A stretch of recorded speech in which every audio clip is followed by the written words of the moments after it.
Bonjour. Voilà. C'est quand vous voulez.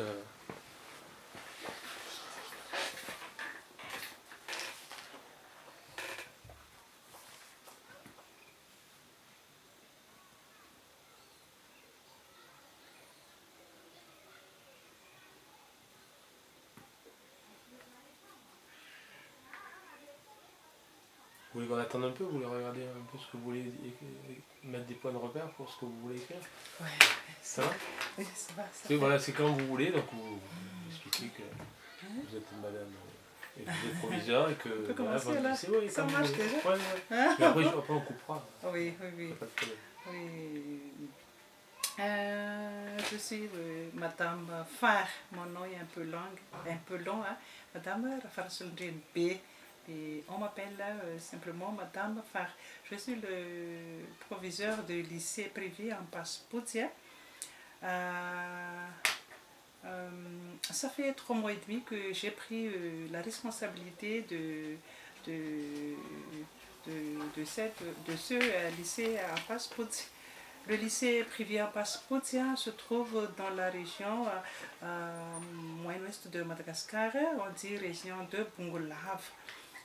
Il fait partie de la circonscription scolaire de Tsirunmandidia dans la direction régionale de l'école nationale Oudren de Tsirunmandidia aussi, province de Tananarive. Si on part dans Tananarive, si on veut être arrivé à Passepoutier, il faut faire une longue route environ 260 km de Tana vers Passepoutier. Route goudronnée environ 190 km entre Babeteville et Tsirunmandidia. Et il y a un carrefour à environ 70 km vers le sud jusqu'à Passepoutier. Voilà. Le lycée privé à Passepoutier, c'est un lycée privé, mais nous suivons le programme scolaire public et programme scolaire officiel. Et nous suivons aussi le calendrier scolaire proposé par l'État malagasy. Pour cette année, cette calendrier scolaire se répartit en 5 périodes et nous suivons bien alors ce calendrier. Le lycée privé à Passepoutier a 4 classes, non, 4 classes.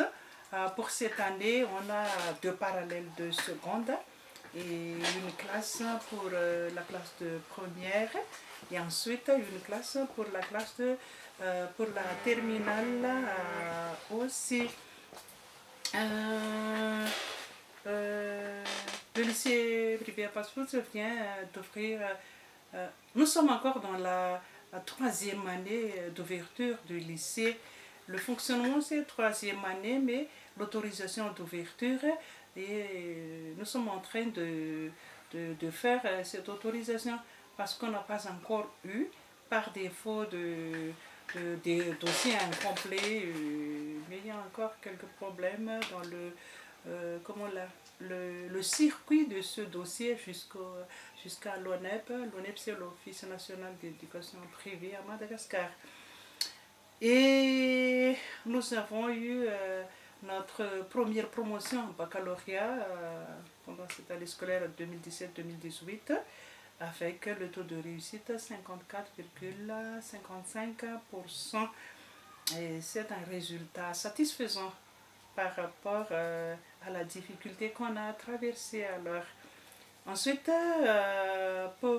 en ce qui concerne les élèves du lycée en Passepoutier, parmi ces élèves, il y a des élèves de l'ASA. Il y a des élèves qui viennent des villages environnants parce que pour l'ASA, il y a 20 villages. Pendant 20 ans d'existence ici en Passepoutier, il y a 20 villages. Il y a alors des élèves qui viennent des villages plus près, comme la première, deuxième, troisième promotion ou Mahatsinzu à Pasquia. Les élèves font marche à pied pour arriver au lycée. Et d'ailleurs, pour les élèves qui habitent très loin d'ici, ils marchent 2 heures de temps pour arriver au lycée et au collège aussi.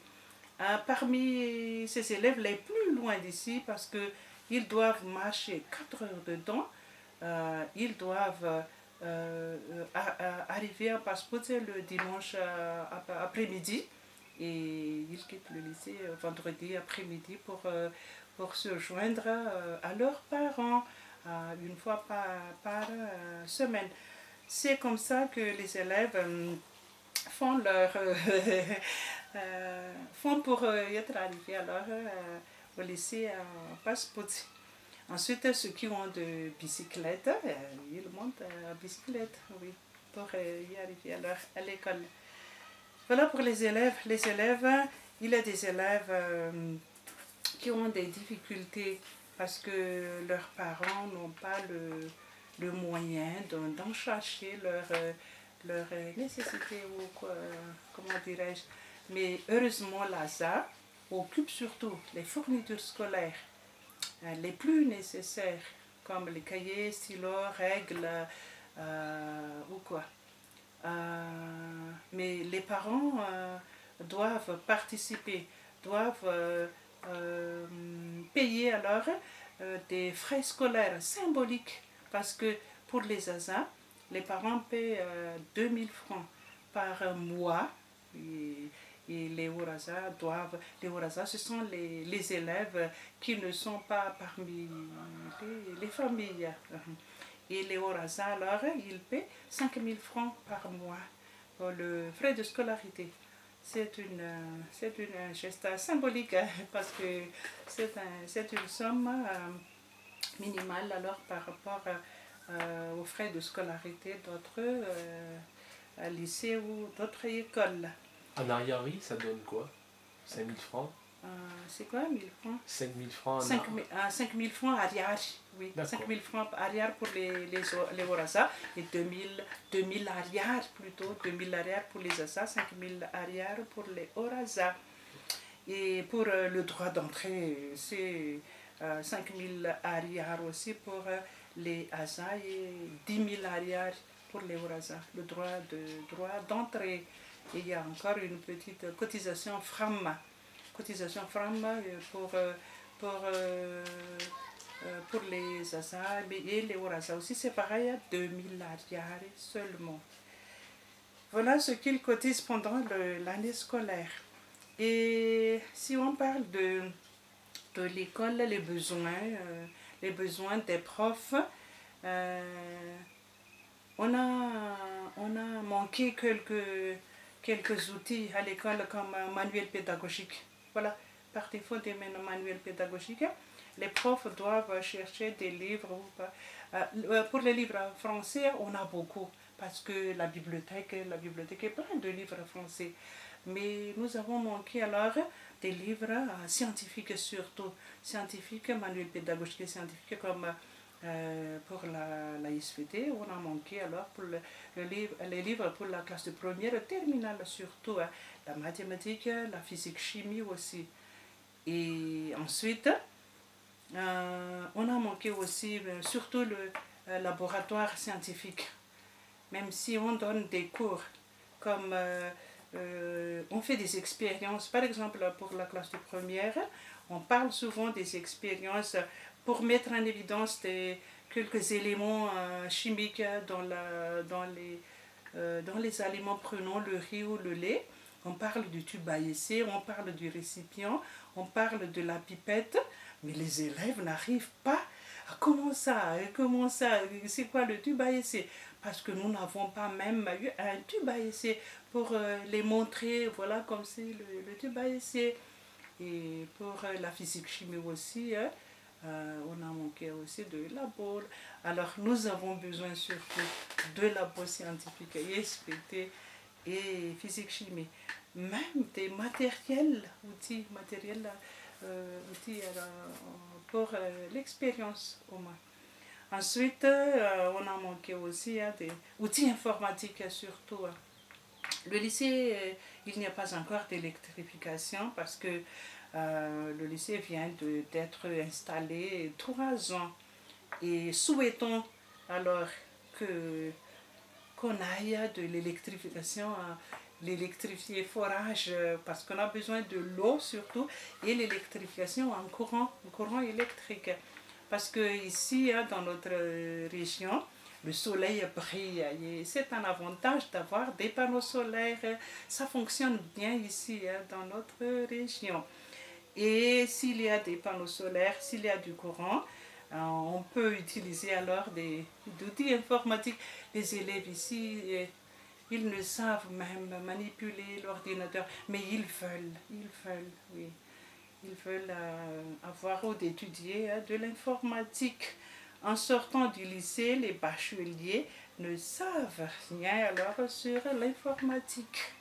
Mais ils m'ont dit alors nous voudrons faire de cours d'informatique. Et alors c'est important d'avoir ces matériels-là et ces outils pour le lycée. Voilà. Bien, est-ce que c'est important d'avoir un bac là, ici? À Madagascar? Ouais. Oui, à Madagascar c'est très important parce que... Est-ce que le brevet de PC, Un brevet, je crois, le brevet, est-ce que le brevet est aussi important ou est-ce que c'est le bac qui détermine? C'est le bac le plus important parce que à Madagascar c'est difficile de chercher du travail.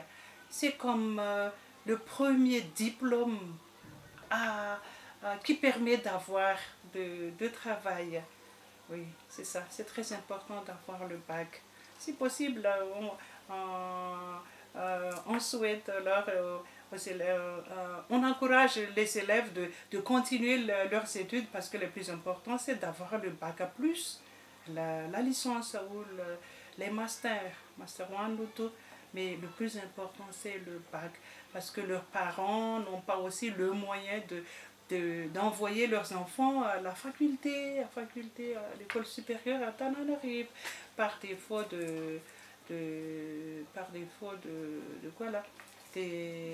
d'hébergement de son enfant à Tananarive, les dépenses pour le financement. Ils ont manqué ça aussi. Alors, c'est important d'avoir le baccalauréat pour faire le premier pas dans leur vie et pour préparer leur avenir. Oui. Merci.